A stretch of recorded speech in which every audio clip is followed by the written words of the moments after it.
subtitles.org. Narrative of the Life of Frederick Douglass by Frederick Douglass. Chapter 10. I left Master Thomas's house and went to live with Mr. Covey on the 1st of January, 1833. I was now, for the first time in my life, a field hand. In my new employment I found myself even more awkward than a country boy appeared to be in a large city. I had been at my new home but 1 week before Mr. Covey gave me a very severe whipping, cutting my back, causing the blood to run, and raising ridges on my flesh as large as my little finger. The details of this affair are as follows. Mr. Covey sent me, very early in the morning of one of our coldest days in the month of January, to the woods to get a load of wood. He gave me a team of unbroken oxen. He told me which was the in-hand ox and which the off-hand one. He then tied the end of a large rope around the horns of the in-hand ox and gave me the other end of it, and told me if the oxen started to run, that I must hold on upon the rope. I had never driven oxen before, and of course I was very awkward. I, however, succeeded in getting to the edge of the woods with little difficulty. But I had got a very few rods into the woods when the oxen took fright and started full tilt, carrying the cart against trees and over stumps in the most frightful manner. I expected every moment that my brains would be dashed out against the trees. After running thus for a considerable distance, they finally upset the cart, dashing it with great force against a tree, and threw themselves into a dense thicket. How I escaped death I do not know. There I was, entirely alone, in a thick wood, in a place new to me. My cart was upset and shattered, my oxen were entangled among the young trees, and there was none to help me. After a long spell of effort I succeeded in getting my cart righted, my oxen disentangled, and again yoked to the cart. I now proceeded with my team to the place where I had, the day before, been chopping wood, and loaded my cart pretty heavily, thinking in this way to tame my oxen. I then proceeded on my way home. I had now consumed 1/2 of the day. I got out of the wood safely, and now felt out of danger. I stopped my oxen to open the woods gate, and just as I did so, before I could get hold of my ox rope, the oxen again started, rushed through the gate, catching it between the wheel and the body of the cart, tearing it to pieces, and coming within a few inches of crushing me against the gate-posts. Thus twice, in one short day, I escaped death by the merest chance. On my return, I told Mr. Covey what had happened and how it happened.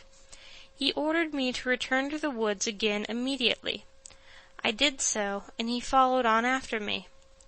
Just as I got into the woods, he came up and told me to stop my cart, and that he would teach me how to trifle away my time and break gates. He then went to a large gum tree, and with his axe cut 3 large switches, and, after trimming them up neatly with his pocket-knife, he ordered me to take off my clothes. I made him no answer, but stood with my clothes on. He repeated his order. I still made him no answer, nor did I move to strip myself. Upon this he rushed at me with the fierceness of a tiger, tore off my clothes, and lashed me till he had worn out his switches, cutting me so savagely as to leave the marks visible for a long time after. This whipping was the first of a number just like it, and for similar offenses. I lived with Mr. Covey 1 year. During the first 6 months of that year, scarce a week passed without his whipping me. I was seldom free from a sore back. My awkwardness was almost always his excuse for whipping me. We were worked fully up to the point of endurance. Long before day we were up, our horses fed, and by the first approach of day we were off to the field with our hoes and ploughing teams. Mr. Covey gave us enough to eat, but scarce time to eat it. We were often less than 5 minutes taking our meals. We were often in the field from the first approach of day till its last lingering ray had left us, and at saving fodder time midnight often caught us in the field binding blades. Covey would be out with us. The way he used to stand it was this. He would spend the most of his afternoons in bed. He would then come out fresh in the evening, ready to urge us on with his words, example, and frequently with the whip. Mr. Covey was one of the few slaveholders who could and did work with his hands. He was a hard-working man. He knew by himself just what a man or a boy could do.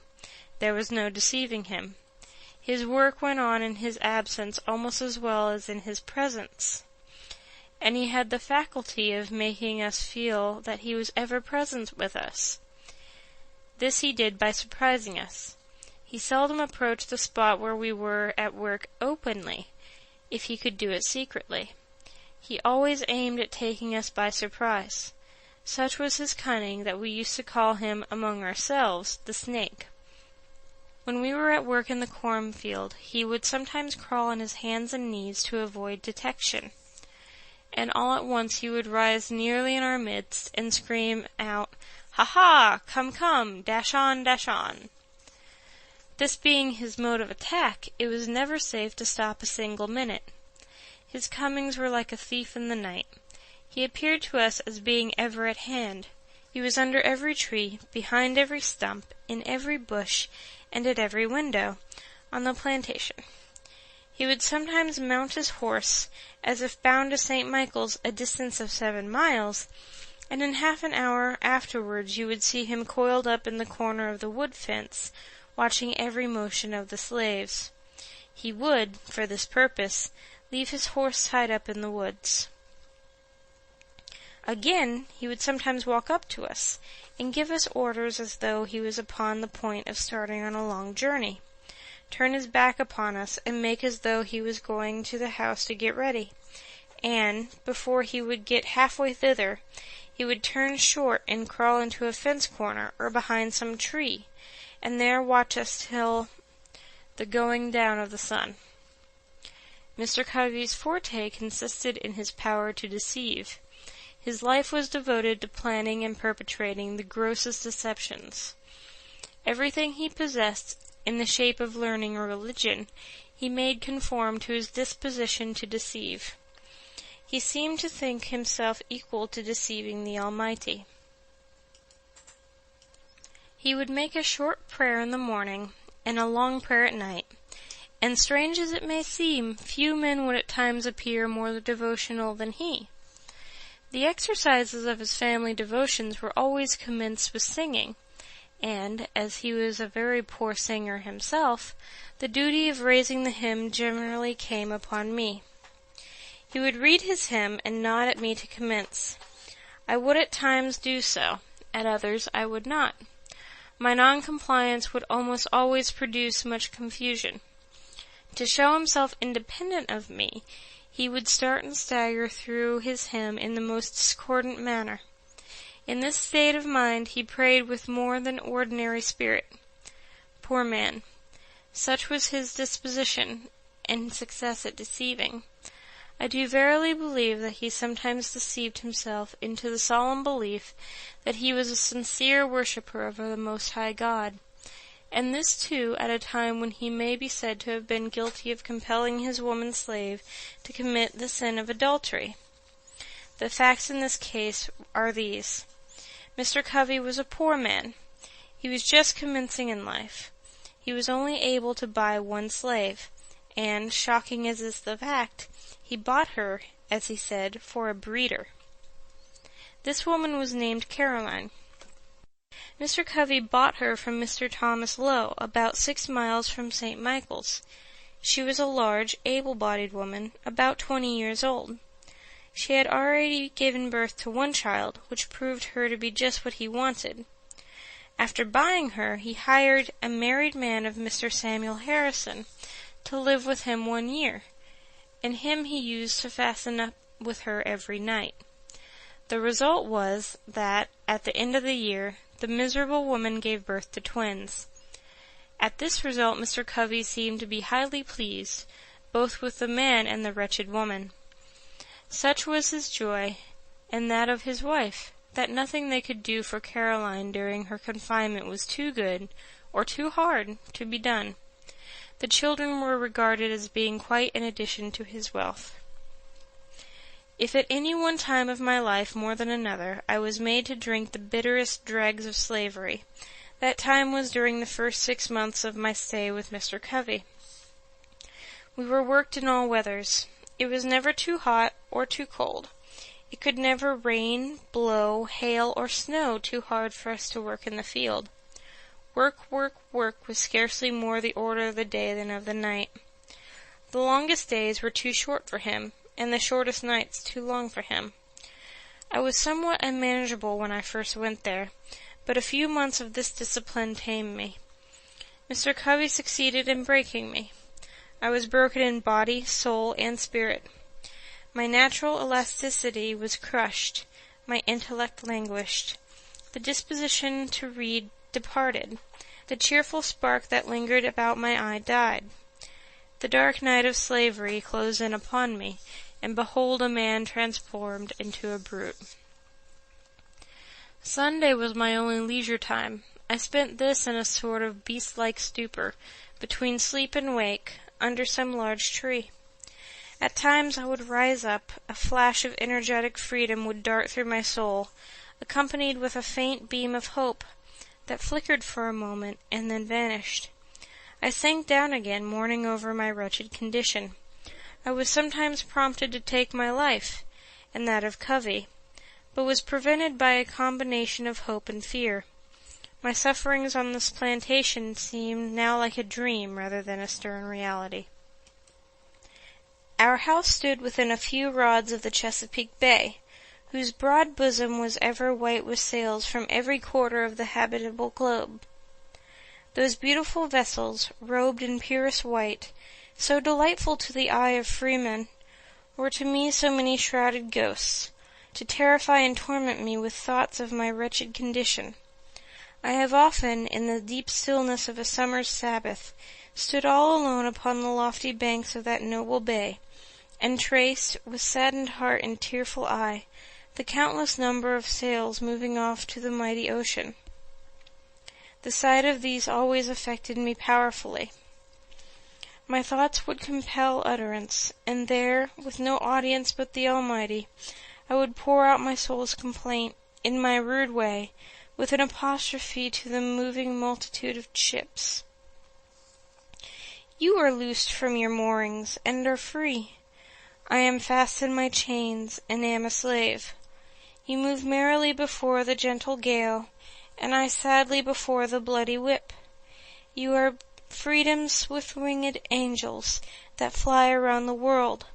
I am confined in bands of iron. Oh, that I were free! Oh, that I were on one of your gallant decks, and under your protecting wing! Alas! Betwixt you and me the turbid waters roll. Go on, go on. Oh, that I could also go! Could I but swim! If I could fly! Oh, why was I born a man of whom to make a brute? The glad ship is gone, she hides in the dim distance. I am left in the hottest hell of unending slavery. O God, save me! God, deliver me! Let me be free! Is there any God? Why am I a slave? I will run away. I will not stand it. Get caught or get clear, I'll try it. I had as well die with ague as the fever. I have only one life to lose. I had as well be killed running as die standing. Only think of it. 100 miles straight north, and I am free. Try it? Yes. God helping me, I will. It cannot be that I shall live and die a slave. I will take to the water. This very bay shall yet bear me into freedom. The steamboat steered in a northeast course from North Point. I will do the same, and when I get to the head of the bay, I will turn my canoe adrift and walk straight through Delaware into Pennsylvania. When I get there, I shall not be required to have a pass. I can travel without being disturbed. Let but the first opportunity offer, and come what will, I am off. Meanwhile, I will try to bear up under the yoke.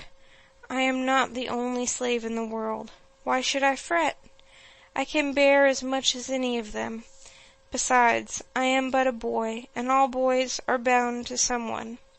It may be that my misery and slavery will only increase my happiness when I get free. There is a better day coming. Thus I used to think, and thus I used to speak to myself, goaded almost to madness at one moment, and the next reconciling myself to my wretched lot. I have already intimated that my condition was much worse during the first 6 months of my stay at Mr. Covey's than in the last 6.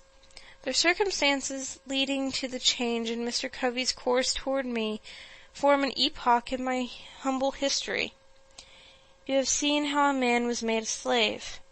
You shall see how a slave was made a man. On one of the hottest days of the month of August, 1833, Bill Smith, William Hughes, a slave named Eli, and myself were engaged in fanning wheat. Hughes was clearing the fanned wheat from before the fan, Eli was turning, Smith was feeding, and I was carrying wheat to the fan. The work was simple, requiring strength rather than intellect, yet to one entirely unused to such work it came very hard. About 3 o'clock of that day I broke down. My strength failed me. I was seized with a violent aching of the head, attended with extreme dizziness. I trembled in every limb. Finding what was coming, I nerved myself up, feeling it would never do to stop work. I stood as long as I could stagger to the hopper with grain. When I could stand no longer, I fell, and felt as if held down by an immense weight. The fan of course stopped. Everyone had his own work to do, and no one could do the work of the other, and have his own go on at the same time. Mr. Covey was at the house, about 100 yards from the treading yard where we were fanning. On hearing the fan stop, he left immediately, and came to the spot where we were. He hastily inquired what the matter was. Bill answered that I was sick, and there was no one to bring wheat to the fan. I had by this time crawled away under the side of the post and rail fence, by which the yard was enclosed, hoping to find relief by getting out of the sun. He then asked where I was. He was told by one of the hands. He came to the spot, and after looking at me a while, asked me what was the matter. I told him as well as I could, for I scarce had strength to speak. He then gave me a savage kick in the side, and told me to get up. I tried to do so, but fell back at the attempt. He gave me another kick, and again told me to rise. I again tried, and succeeded in gaining my feet, but, stooping to get the tub with which I was feeding the fan, I again staggered and fell. While down in this situation, Mr. Covey took up the hickory slat with which Hughes had been striking off the half-bushel measure, and with it gave me a heavy blow upon the head, making a large wound, and the blood ran freely, and with this again told me to get up. I made no effort to comply, having now made up my mind to let him do his worst. In a short time after receiving this blow, my head grew better. Mr. Covey had now left me to my fate. At this moment I resolved, for the first time, to go to my master, enter a complaint, and ask his protection. In order to this, I must that afternoon walk 7 miles, and this, under the circumstances, was truly a severe undertaking. I was exceedingly feeble, made so as much by the kicks and blows which I received, as by the severe fit of sickness to which I had been subjected. I, however, watched my chance, while Covey was looking in an opposite direction, and started for St. Michael's. I succeeded in getting a considerable distance on my way to the woods, when Covey discovered me, and called after me to come back, threatening what he would do if I did not come. I disregarded both his calls and his threats, and made my way to the woods as fast as my feeble state would allow, and thinking I might be overhauled by him if I kept to the road, I walked through the woods, keeping far enough from the road to avoid detection, and near enough to prevent losing my way. I had not gone far before my little strength again failed me. I could go no farther.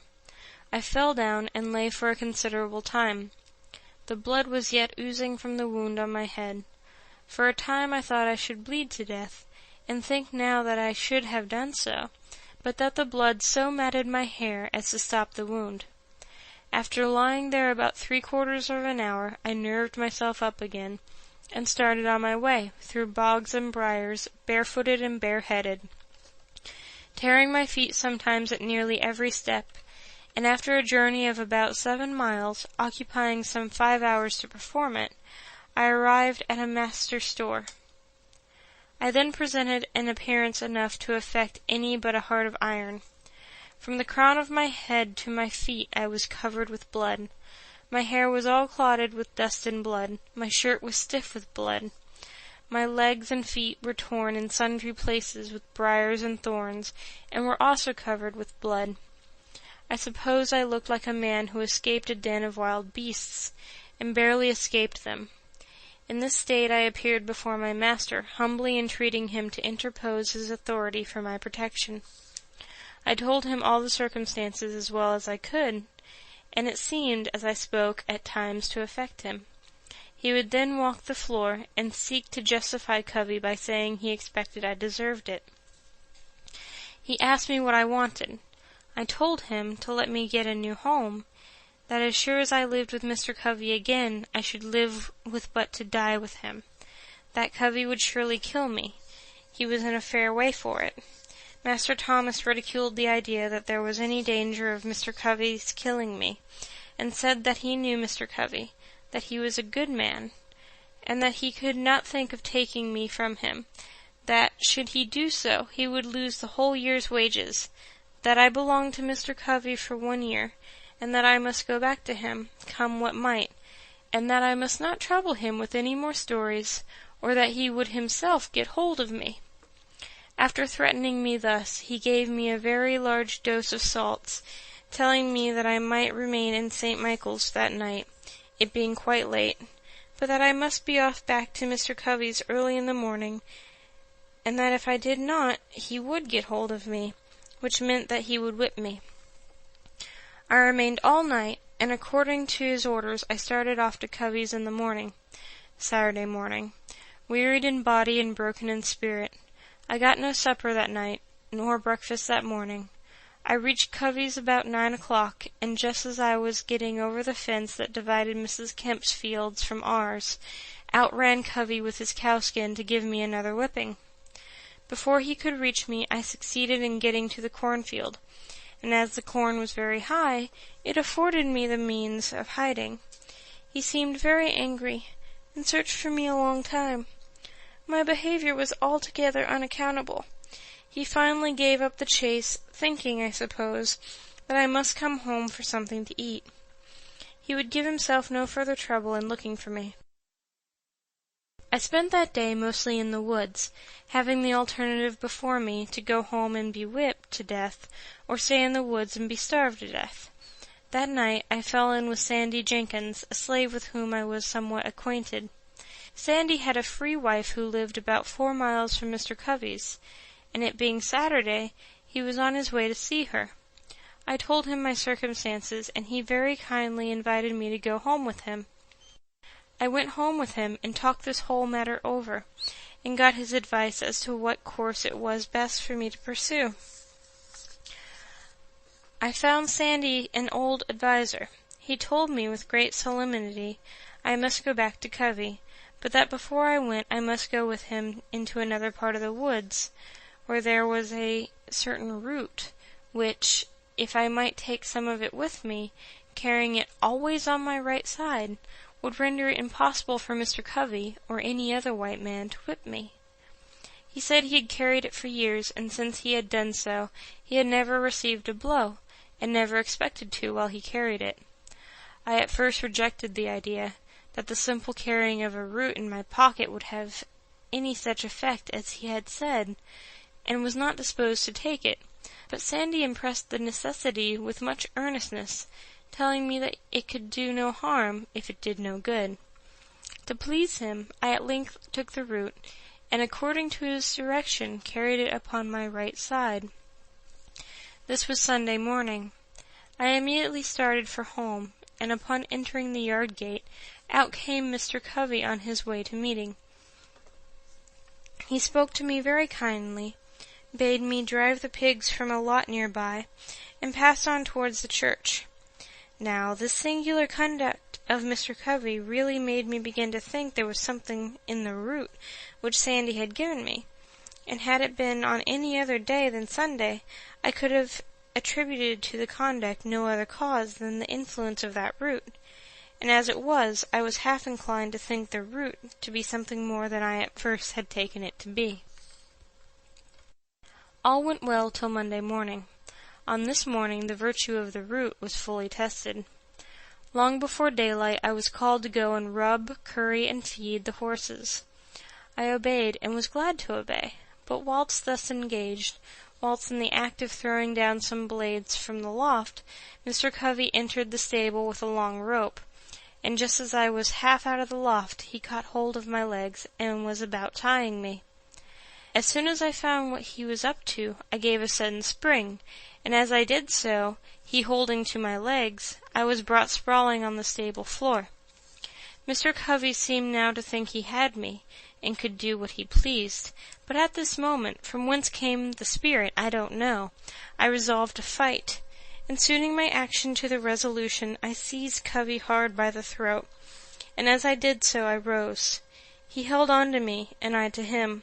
My resistance was so entirely unexpected that Covey seemed taken all aback. He trembled like a leaf. This gave me assurance, and I held him uneasy, causing the blood to run where I touched him with the ends of my fingers. Mr. Covey soon called out to Hughes for help. Hughes came, and, while Covey held me, attempted to tie my right hand. While he was in the act of doing so, I watched my chance, and gave him a heavy kick close under the ribs. This kick fairly sickened Hughes, so that he left me in the hands of Mr. Covey. The kick had the effect of not only weakening Hughes, but Covey also. When he saw Hughes bending over with pain, his courage quailed. He asked me if I meant to persist in my resistance. I told him I did, come what might, that he had used me like a brute for 6 months, and that I was determined to be used so no longer. With that, he strove to drag me to a stick that was lying just out of the stable door. He meant to knock me down, but just as he was leaning over to get the stick, I seized him with both hands by his collar, and brought him by a sudden snatch to the ground. By this time, Bill came. Covey called upon him for assistance. Bill wanted to know what he could do. Covey said, "Take hold of him, take hold of him." Bill said his master hired him out to work, and not to help whip me, so he left Covey and myself to fight our own battle out. We were at it for nearly 2 hours. Covey at length let me go, puffing and blowing at a great rate, saying that if I had not resisted he would not have whipped me half so much. The truth was that he had not whipped me at all. I considered him as getting entirely the worst end of the bargain, for he had drawn no blood from me, but I had from him. The whole 6 months afterwards that I spent with Mr. Covey, he never laid the weight of his finger upon me in anger. He would occasionally say he didn't want to get hold of me again. No, thought I, you need not, for you will come off worse than you did before. This battle with Mr. Covey was a turning point in my career as a slave. It rekindled the few expiring embers of freedom, and revived within me a sense of my own manhood. It recalled the departed self-confidence, and inspired me again with a determination to be free. The gratification afforded by the triumph was a full compensation for whatever else might follow, even death itself. He only can understand the deep satisfaction of which I experienced, who has himself repelled by force the bloody arm of slavery. I felt as I had never felt before. It was a glorious resurrection from the tomb of slavery to the heaven of freedom. My long-crushed spirit rose, cowardice departed, bold defiance took its place, and I now resolved that, however long I might remain a slave in form, the day had passed forever when I could be a slave in fact. I did not hesitate to let it be known of me that the white man who expected to succeed in whipping must also succeed in killing me. From this time I was never again what might be called fairly whipped, though I remained a slave 4 years afterwards. I had several fights, but was never whipped. It was for a long time a matter of surprise to me why Mr. Covey did not immediately have me taken by the constable to the whipping post, and there regularly whipped for the crime of raising my hand against a white man in defense of myself. And the only explanation I can now think of does not entirely satisfy me, but such as it is, I will give it. Mr. Covey enjoyed the most unbounded reputation for being a first-rate overseer and Negro breaker. It was of considerable importance to him. That reputation was at stake, and had he sent me, a boy about 16 years old, to the public whipping post, his reputation would have been lost. So, to save his reputation, he suffered me to go unpunished. My term of actual service to Mr. Edward Covey ended on Christmas Day, 1833. The days between Christmas and New Year's Day are allowed as holidays, and, accordingly, we were not required to perform any labor more than to feed and take care of the stock. This time we regarded as our own by the grace of our masters, and we therefore used or abused it nearly as we pleased. Those of us who had families at a distance were generally allowed to spend the whole 6 days in their society. This time, however, was spent in various ways. The staid, sober, thinking, and industrious ones of our number would employ themselves in making corn brooms, mats, horse collars, and baskets, and another class of us would spend the time in hunting possums, hares, and coons. But by far the larger part engaged in such sports and merriments as playing ball, wrestling, running foot races, fiddling, dancing, and drinking whiskey. And this latter mode of spending the time was by far the most agreeable to the feelings of our masters. A slave who would work during the holidays was considered by our masters as scarcely deserving them. He was regarded as one who rejected the favor of his master. It was deemed a disgrace not to get drunk at Christmas, and he was regarded as lazy indeed who had not provided himself with the necessary means during the year to get whiskey enough to last him through Christmas. From what I know of the effect of these holidays upon the slave, I believe them to be among the most effective means in the hands of the slaveholder in keeping down the spirit of insurrection. Were the slaveholders at once to abandon this practice, I have not the slightest doubt it would lead to an immediate insurrection among the slaves. These holidays serve as conductors, or safety valves, to carry off the rebellious spirit of enslaved humanity. But for these, the slave would be forced up to the wildest desperation, and woe betide the slaveholder the day he ventures to remove or hinder the operation of those conductors. I warn him that, in such an event, a spirit will go forth in their midst, more to be dreaded than the most appalling earthquake. The holidays are part and parcel of the gross fraud, wrong, and inhumanity of slavery. They are professedly a custom established by the benevolence of the slaveholders, but I undertake to say it is a result of selfishness, and one of the grossest frauds committed upon the downtrodden slave. They do not give the slaves time because they would not like to have their work during its continuance, but because they know it would be unsafe to deprive them of it. This will be seen by the fact that the slaveholders like to have their slaves spend those days in just such a manner as to make them glad of their ending as of their beginning. Their object seems to be to disgust their slaves with freedom by plunging them into the lowest depths of dissipation. For instance, the slaveholders not only like to see the slave drink of his own accord, but will adopt various plans to make him drunk. One plan is to make bets on their slaves as to who can drink the most whiskey without getting drunk, and in this way they succeed in getting whole multitudes to drink to excess. Thus, when the slave asks for virtuous freedom, the cunning slaveholder, knowing his ignorance, cheats him with a dose of vicious dissipation, artfully labeled with the name of liberty. The most of us used to drink it down, and the result was just what might be supposed. Many of us were led to think that there was little to choose between liberty and slavery. We felt, and very properly too, that we had almost as well to be slaves to man as to rum. So, when the holidays ended, we staggered up from the filth of our wallowing, took a long breath, and marched to the field, feeling, upon the whole, rather glad to go, from what our master had deceived us into a belief was freedom, back to the arms of slavery. I have said that this mode of treatment is a part of the whole system of fraud and inhumanity of slavery. It is so. The mode here adopted to disgust the slave with freedom, by allowing him to see only the abuse of it, is carried out in other things. For instance, a slave loves molasses. He steals some. His master, in many cases, goes off to town and buys a large quantity. He returns, takes his whip, and commands the slave to eat the molasses, until the poor fellow is made sick at the very mention of it. The same mode is sometimes adopted to make the slaves refrain from asking for more food than their regular allowance. A slave runs through his allowance and applies for more. His master is enraged at him, but, not willing to send him off without food, gives him more than is necessary, and compels him to eat it within a given time.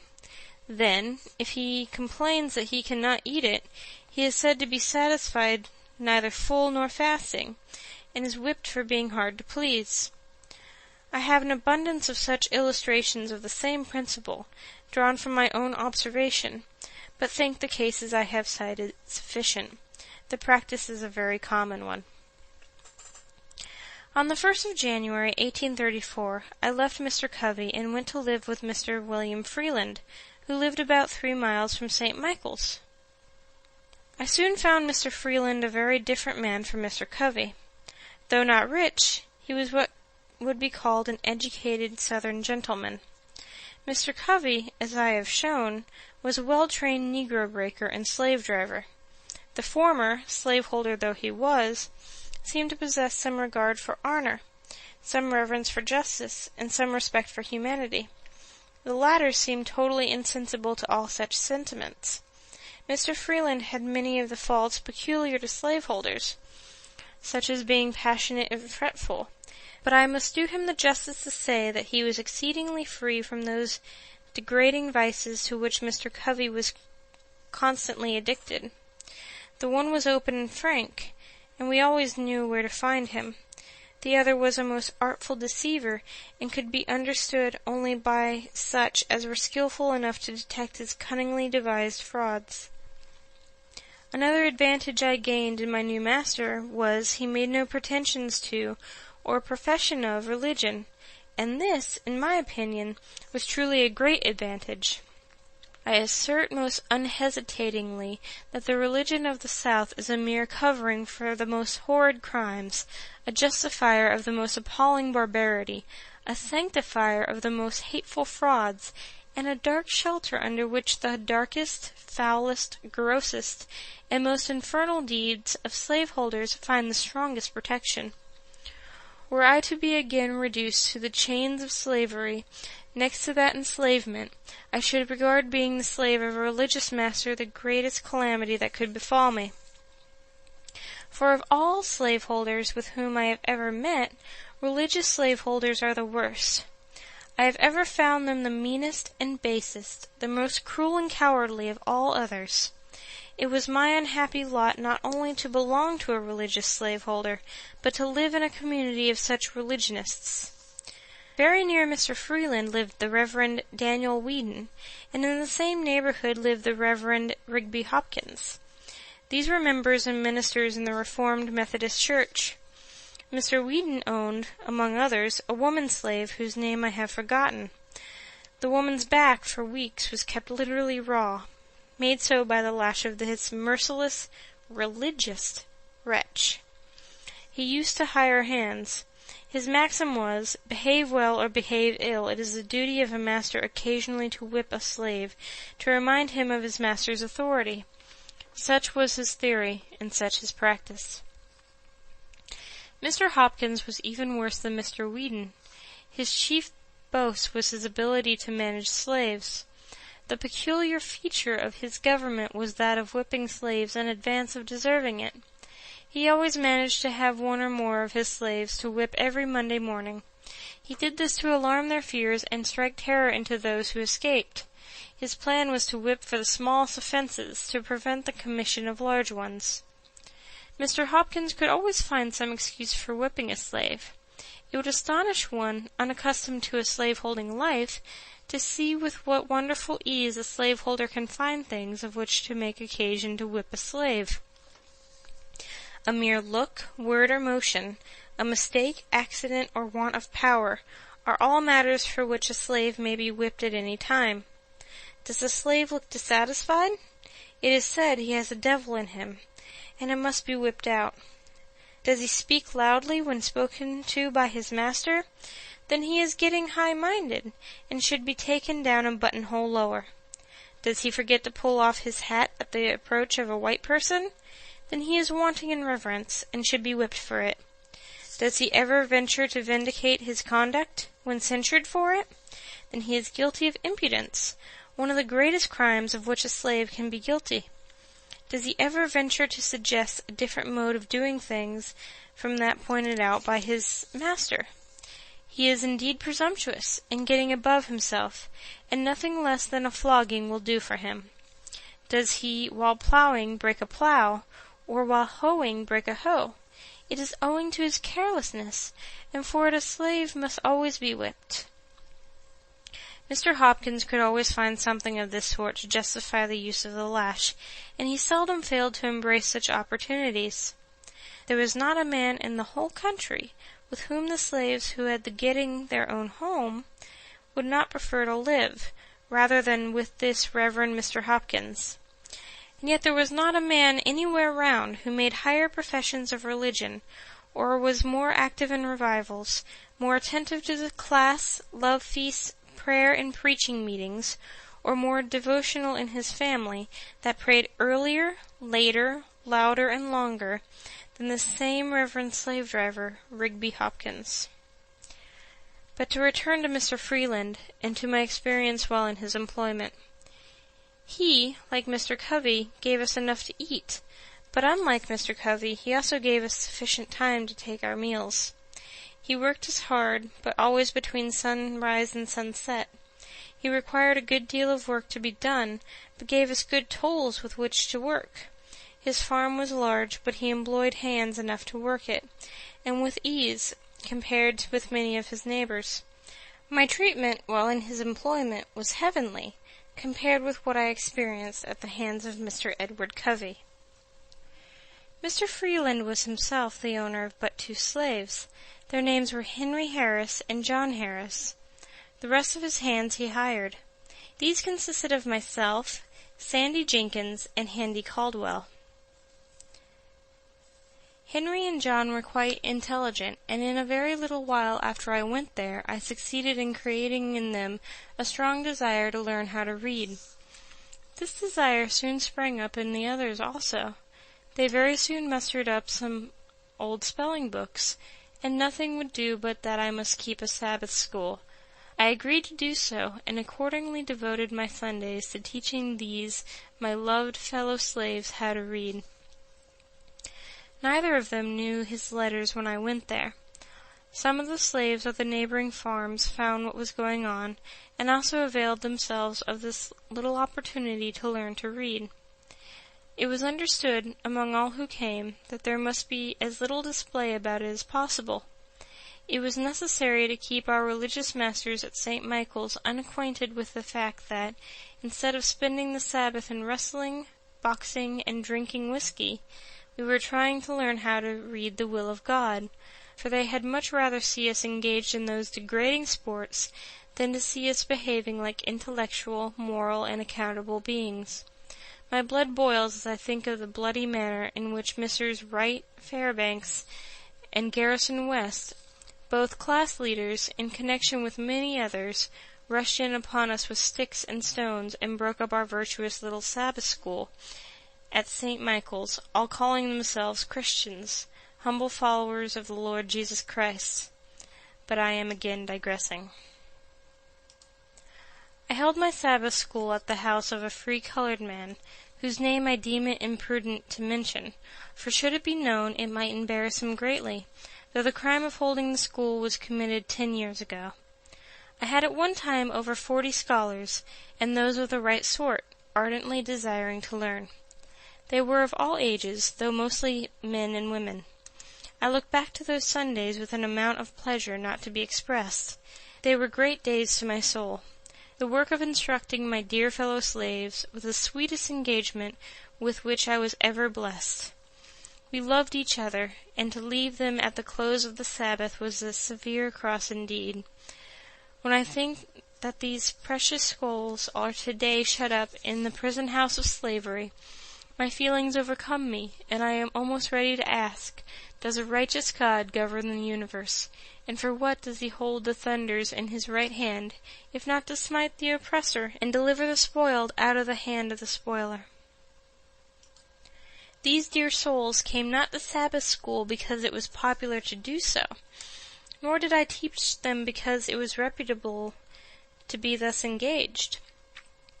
Every moment they spent in that school, they were liable to be taken up and given 39 lashes. They came because they wished to learn. Their minds had been starved by their cruel masters. They had been shut up in mental darkness. I taught them because it was the delight of my soul to be doing something that looked like bettering the condition of my race. I kept up my school nearly the whole year I lived with Mr. Freeland, and, beside my Sabbath school, I devoted 3 evenings in the week during the winter to teaching the slaves at home. And I have the happiness to know that several of those who came to Sabbath school learned how to read, and that one, at least, is now free through my agency. The year passed off smoothly. It seemed only about half as long as the year which preceded it. I went through it without receiving a single blow. I will give Mr. Freeland the credit of being the best master I ever had, till I became my own master. For the ease with which I passed the year, I was, however, somewhat indebted to the society of my fellow slaves.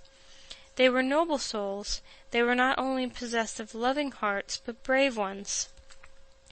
We were linked and interlinked with each other. I loved them with a love stronger than anything I have experienced since. It is sometimes said that we slaves do not love and confide in each other. In answer to this assertion, I can say I never loved any or confided in any people more than my fellow slaves, and especially those with whom I lived at Mr. Freeland's. I believe we would have died for each other. We never undertook to do anything of any importance without a mutual consultation. We never moved separately. We were one, and as much so by our tempers and dispositions as by the mutual hardships to which we were necessarily subjected by our conditions as slaves. At the close of the year 1834, Mr. Freeland again hired me of my master for the year of 1835, but by this time I began to want to live upon free land as well as with Freeland, and I was no longer content, therefore, to live with him or any other slaveholder. I began, with the commencement of the year, to prepare myself for a final struggle, which should decide my fate one way or the other. My tendency was upward. I was fast approaching manhood, and year after year had passed, and I was still a slave. These thoughts roused me. I must do something. I therefore resolved that 1835 should not pass without witnessing an attempt on my part to secure my liberty. But I was not willing to cherish this determination alone. My fellow slaves were dear to me. I was anxious to have them participate with me in this, my life-giving determination. I therefore, though with great prudence, commenced early to ascertain their views and feelings in regard to their condition, and to imbue their minds with thoughts of freedom. I bent myself to devising ways and means for our escape, and meanwhile strove, on all fitting occasions, to impress them with the gross fraud and inhumanity of slavery. I went first to Henry, next to John, then to the others. I found in them all warm hearts and noble spirits. They were ready to hear, and ready to act when a feasible plan should be proposed. This was what I wanted. I talked to them of our want of manhood if we submitted to our enslavement without at least one noble effort to be free. We met often and consulted frequently, and told our hopes and fears, recounted the difficulties, real and imagined, which we should be called on to meet. At times we were almost disposed to give up, and try to content ourselves with our wretched lot. At others we were firm and unbending in our determination to go. Whenever we suggested any plan, there was shrinking. The odds were fearful. Our path was beset with the greatest obstacles, and if we succeeded in gaining the end of it, our right to be free was yet questionable. We were yet liable to be returned to bondage. We could see no spot, this side of the ocean, where we could be free. We knew nothing about Canada. Our knowledge of the North did not extend farther than New York, and to go there and be forever harassed with the frightful liability of being returned to slavery, with the certainty of being treated tenfold worse than before, the thought was truly a horrible one, and one which it was not easy to overcome. The case sometimes stood thus. At every gate through which we were to pass, we saw a watchman, at every ferry a guard, on every bridge a sentinel, and in every wood a patrol. We were hemmed in upon every side. Here were the difficulties, real or imagined, the good to be sought, and the evil to be shunned. On the one hand there stood slavery, a stern reality, glaring frightfully upon us, its robes already crimsoned with the blood of millions, and even now feasting itself greedily upon our own flesh.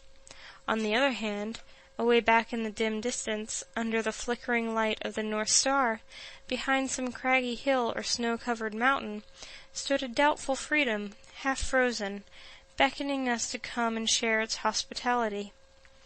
This in itself was sometimes enough to stagger us. But when we permitted ourselves to survey the road, we were frequently appalled. Upon either side we saw a grim death, assuming the most horrid shapes. Now it was starvation, causing us to eat our own flesh. Now we were contending with the waves, and were drowned. Now we were overtaken and torn to pieces by the fangs of the terrible bloodhound. We were stung by scorpions, chased by wild beasts, beaten by snakes, and finally, after having nearly reached the desired spot, after swimming rivers, encountering wild beasts, sleeping in the woods, suffering hunger and nakedness, we were overtaken by our pursuers, and, in our resistance, we were shot dead upon the spot. I say, this picture sometimes appalled us, and made us rather bear those ills we had, than fly to others that we knew not of. In coming to a fixed determination to run away, we did more than Patrick Henry, when he resolved upon liberty or death. With us it was a doubtful liberty at most, and almost certain death if we failed. For my part, I should prefer death to a hopeless bondage. Sandy, one of our number, gave up the notion, but still encouraged us. Our company then consisted of Henry Harris, John Harris, Henry Bailey, Charles Roberts, and myself. Henry Bailey was my uncle, and belonged to my master. Charles married my aunt. He belonged to my master's father-in-law, Mr. William Hamilton. The plan we finally concluded upon was to get a large canoe belonging to Mr. Hamilton, and upon the Saturday night previous to Easter holidays, paddle directly up the Chesapeake Bay. On our arrival at the head of the bay, a distance of 70 or 80 miles from where we lived, it was our purpose to turn our canoe adrift and follow the guidance of the North Star till we got beyond the limits of Maryland. Our reason for taking the water route was that we were less liable to be suspected as runaways. We hoped to be regarded as fishermen, whereas, if we should take the land route, we should be subjected to interruptions of almost every kind. Anyone having a white face, and being so disposed, could stop us and subject us to examination. The week before our intended start, I wrote several protections, one for each of us.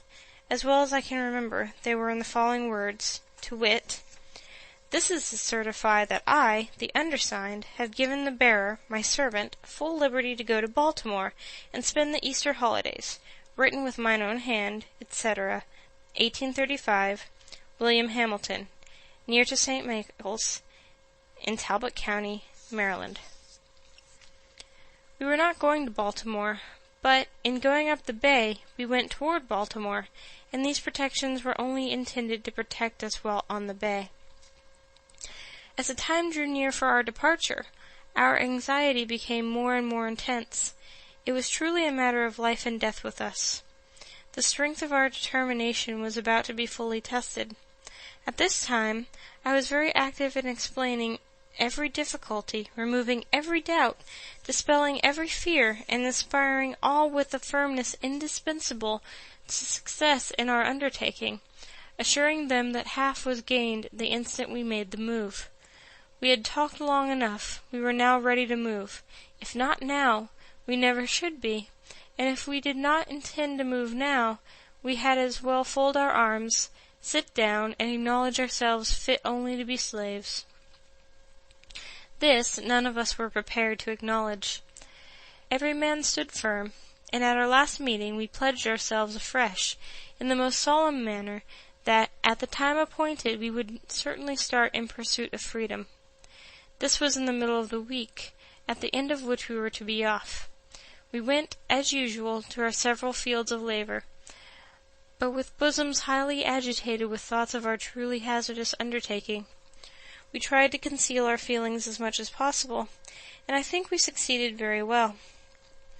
After a painful waiting, the Saturday morning, whose night was to witness our departure, came. I hailed it with joy, bringing what of sadness it might. Friday night was a sleepless one for me.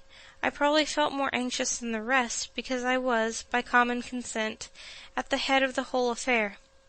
The responsibility of success or failure lay heavily upon me. The glory of the one and the confusion of the other were alike mine. The first 2 hours of that morning were such as I never experienced before, and hope never to again. Early in the morning we went, as usual, to the field. We were spreading manure, and all at once, while thus engaged, I overwhelmed with an indescribable feeling, in the fullness of which I turned to Sandy, who was near by, and said, "We are betrayed." "Well," said he, "that thought has this moment struck me." We said no more. I was never more certain of anything. The horn was blown as usual, and we went up from the field to the house for breakfast. I went for the form, more than for want of anything to eat that morning. Just as I got to the house, in looking out at the lane gate, I saw 4 white men, with 2 colored men. The white men were on horseback, and the colored ones were walking behind, as if tied. I watched them a few moments till they got up to our lane gate. Here they halted, and tied the colored men to the gate-posts. I was not yet certain as to what the matter was. In a few moments in rode Mr. Hamilton, with a speed betokening great excitement. He came to the door, and inquired if Master William was in. He was told he was at the barn. Mr. Hamilton, without dismounting, rode up to the barn with extraordinary speed. In a few moments he and Mr. Freeland returned to the house.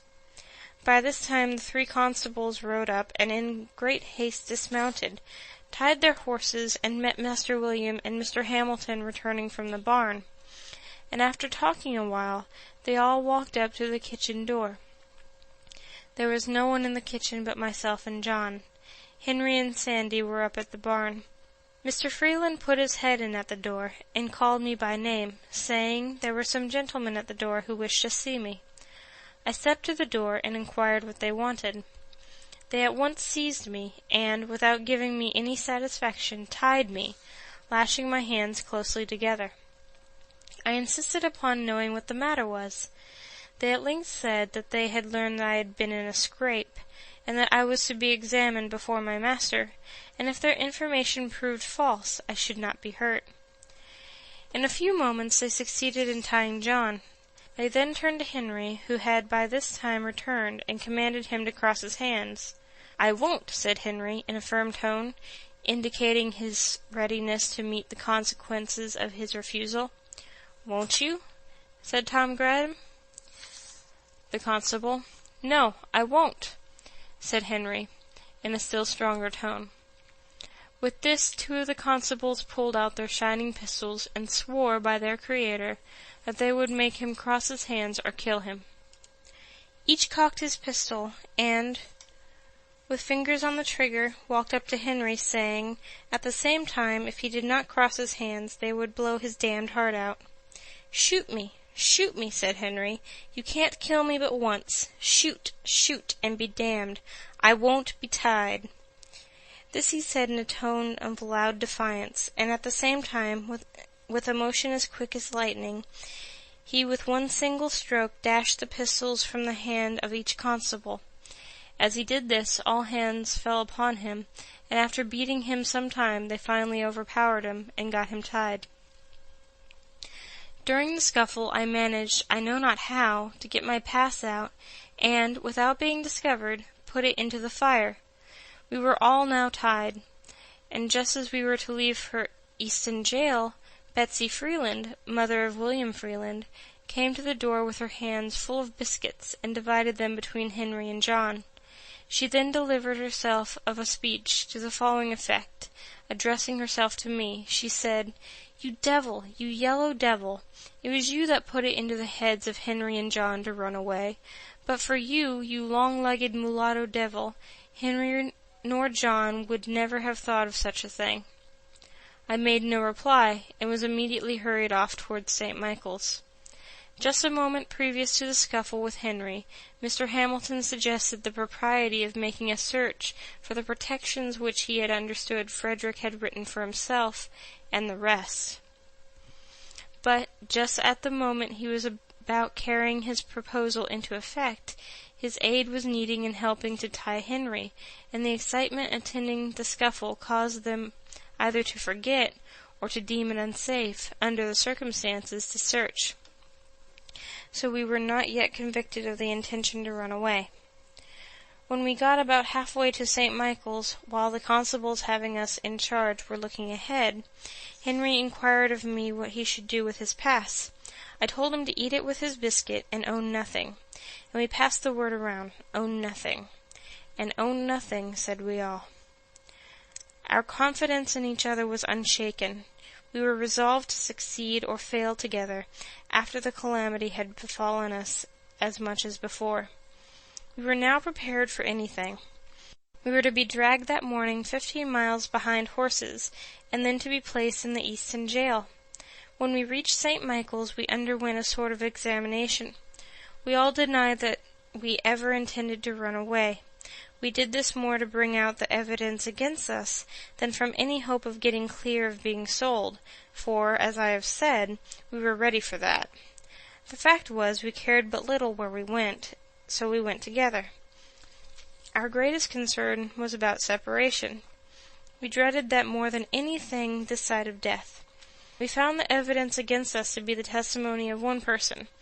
Our master would not tell who it was, but we came to a unanimous decision among ourselves as to who their informant was.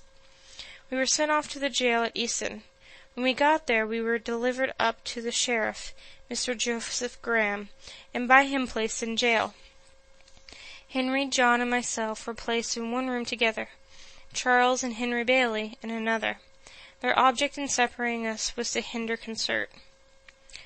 We had been in jail scarcely 20 minutes when a swarm of slave traders and agents for slave traders flocked into jail to look at us, and to ascertain if we were for sale. Such a set of beings I never saw before. I felt myself surrounded by so many fiends from perdition. A band of pirates never looked more like their father, the devil. They laughed and grinned over us, saying, "Ah, my boys, we have got you, haven't we?" And after taunting us in various ways, they one by one went into an examination of us, with intent to ascertain our value. They would impudently ask us if we would not like to have them for our masters. We would make them no answer, and leave them to find out as best they could. Then they would curse and swear at us, telling us that they could take the devil out of us in a very little while if we were only in their hands. While in jail, we found ourselves in much more comfortable quarters than we expected when we went there. We did not get much to eat, nor that which was very good, but we had a good clean room, from the windows of which we could see what was going on in the street, which was very much better than though we had been placed in one of the dark, damp cells. Upon the whole, we got along very well, so far as the jail and its keeper were concerned. Immediately after the holidays were over, contrary to all our expectations, Mr. Hamilton and Mr. Freeland came up to Easton, and took Charles, the 2 Henrys, and John out of jail, and carried them home, leaving me alone. I regarded this separation as a final one. It caused me more pain than anything else in the whole transaction. I was ready for anything rather than separation. I supposed that they had consulted together, and had decided that, as I was the whole cause of the intention of the others to run away, it was hard to make the innocent suffer with the guilty, and that they had therefore concluded to take the others home, and sell me, as a warning to the others that remained. It is due to the noble Henry to say, he seemed almost as reluctant at leaving the prison as at leaving home to come to the prison. But we knew we should, in all probability, be separated if we were sold, and since he was in their hands, he concluded to go peaceably home. I was now left to my fate. I was all alone and within the walls of a stone prison. But a few days before, and I was full of hope. I expected to have been safe in the land of freedom, but now I was covered with gloom, sucked down to the utmost despair. I thought the possibility of freedom was gone. I was kept in this way about 1 week, at the end of which Captain Auld, my master, to my surprise and utter astonishment, came up and took me out, with the intention of sending me with a gentleman of his acquaintance into Alabama. But, from some cause or other, he did not send me to Alabama, but concluded to send me back to Baltimore, to live again with his brother Hugh, and to learn a trade. Thus, after an absence of 3 years and 1 month, I was once more permitted to return to my old home in Baltimore. My master sent me away because there existed against me a very great prejudice in the community, and he feared I might be killed. In a few weeks after I went to Baltimore, Master Hugh hired me to Mr. William Gardiner, an extensive shipbuilder, on Fell's Point. I was put there to learn how to caulk. It, however, proved a very unfavorable place for the accomplishment of this object. Mr. Gardiner was engaged that spring in building 2 large man-of-war brigs, professedly for the Mexican government. The vessels were to be launched in the July of that year, and in failure thereof Mr. Gardiner was to lose a considerable sum, so that when I entered, all was hurry. There was no time to learn anything. Every man had to do that which he knew how to do. In entering the shipyard, my orders from Mr. Gardiner were to do whatever the carpenters commanded me to do. This was placing me at the beck and call of about 75 men. I was to regard all these as masters. Their word was to be my law. My situation was a most trying one. At times I needed a dozen pair of hands. I was called a dozen ways in the space of a single minute. 3 or 4 voices would strike my ear at the same moment. It was, "Fred, come help me to cant this timber here. Fred, come carry this timber yonder. Fred, bring that roller here. Fred, go get a fresh can of water. Fred, come help and saw the end off this timber. Fred, go quick and get the crowbar. Fred, hold on the end of this fall. Fred, go to the blacksmith's shop and get a new punch. Hurrah, Fred, run and bring me a cold chisel. I say, Fred, bear a hand and get up a fire as quick as lightning under the steam box. Hello, nigger, come, turn this grindstone. Come, move, and bowse this timber forward. I say, darky, blast your eyes, why don't you heat up some pitch? Hello, 3 voices at the same time. Come here, go there, hold on where you are. Damn you, if you move, I'll knock your brains out.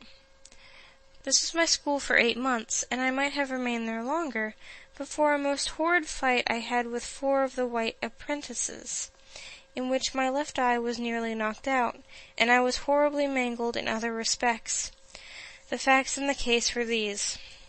Until a very little while after I went there, white and black ship carpenters worked side by side, and no one seemed to see any impropriety in it. All hands seemed to be very well satisfied. Many of the black carpenters were freemen. Things seemed to be going on very well. All at once the white carpenters knocked off, and said they would not work with free-colored workmen. Their reason for this, as alleged, was that if free-colored carpenters were encouraged, they would soon take the trade into their own hands, and poor white men would be thrown out of employment. They therefore felt called upon at once to put a stop to it, and, taking advantage of Mr. Gardner's necessities, they broke off, swearing they would work no longer, unless he would discharge his black carpenters. Now, though this did not extend to me in form, it did reach me in fact. My fellow apprentices very soon began to feel it degrading to them to work with me. They began to put on airs, and talk about the niggers taking the country, saying we all ought to be killed, and, being encouraged by the journeymen, they commenced making my condition as hard as they could, by hectoring me around and sometimes striking me. I, of course, kept the vow I made after the fight with Mr. Covey, and struck back again, regardless of consequences, and while I kept them from combining, I succeeded very well, for I could whip the whole of them, taking them separately. They, however, at length combined, and came upon me armed with sticks, stones, and heavy-handed spikes. One came in front with a half-brick. There was one at each side of me, and one behind me. While I was attending to those in front and on either side, the one behind ran up with a handspike, and struck me a heavy blow upon the head. It stunned me. I fell, and with this they all ran upon me, and fell to beating me with their fists. I let them lay on for a while, gathering strength. In an instant I gave a sudden surge, and rose to my hands and knees. Just as I did that, one of their number gave me, with his heavy boot, a powerful kick in the left eye. My eyeball seemed to have burst. When they saw my eye closed, and badly swollen, they left me. With this I seized the handspike, and for a time pursued them. But here the carpenters interfered, and I thought I might as well give it up. It was impossible to stand my hand against so many. All this took place in sight of not less than 50 white ship carpenters, and not one interposed a friendly word, but some cried, "Kill the damned nigger! Kill him! Kill him! He struck a white person!" I found my only chance for life was in flight. I succeeded in getting away without an additional blow, and barely so, for to strike a white man is death by lynch law, and that was the law in Mr. Gardner's shipyard, nor is there much of any other out of Mr. Gardner's shipyard. I went directly home, and told the story of my wrong to Master Hugh, and I am happy to say of him, irreligious as he was, his conduct was heavenly, compared with that of his brother Thomas under similar circumstances. He listened attentively to my narration of the circumstances leading to the savage outrage, and gave many proofs of his strong indignation at it. The heart of my once overkind mistress was again melted into pity. My puffed-out eye and blood-covered face moved her to tears. She took a chair by me, washed the blood from my face, and with a mother's tenderness bound up my head, covering the wounded eye with a lean piece of fresh beef. It was almost compensation for my suffering to witness once more a manifestation of kindness from this my once affectionate old mistress. Master Hugh was very much enraged. He gave expression to his feelings by pouring out curses upon the heads of those who did the deed. As soon as I got a little the better of my bruises, he took me with him to Esquire Watson's, on Bond Street, to see what could be done about the matter. Mr. Watson inquired who saw the assault committed. Master Hugh told him it was done in Mr. Gardner's shipyard, at midday, where there were a large company of men at work. As to that, he said, the deed was done, and there was no question as to who did it. His answer was, he could do nothing in the case unless some white men would come forward and testify. He could issue no warrant on my word. If I had been killed in the presence of 1,000 colored people, their testimony combined would have been insufficient to have arrested one of the murderers. Master Hugh, for once, was compelled to say this state of things was too bad. Of course, it was impossible to get any white man to volunteer his testimony in my behalf, and against the white young men. Even those who may have sympathized with me were not prepared to do this. It required a degree of courage unknown to them to do so. It was just at that time the slightest manifestation of humanity towards a colored person was denounced as abolitionism, and that name subjected its bearer to frightful liabilities. The watchwords of the bloody-minded in that region, and in those days, were "Damn the abolitionists," and "Damn the niggers."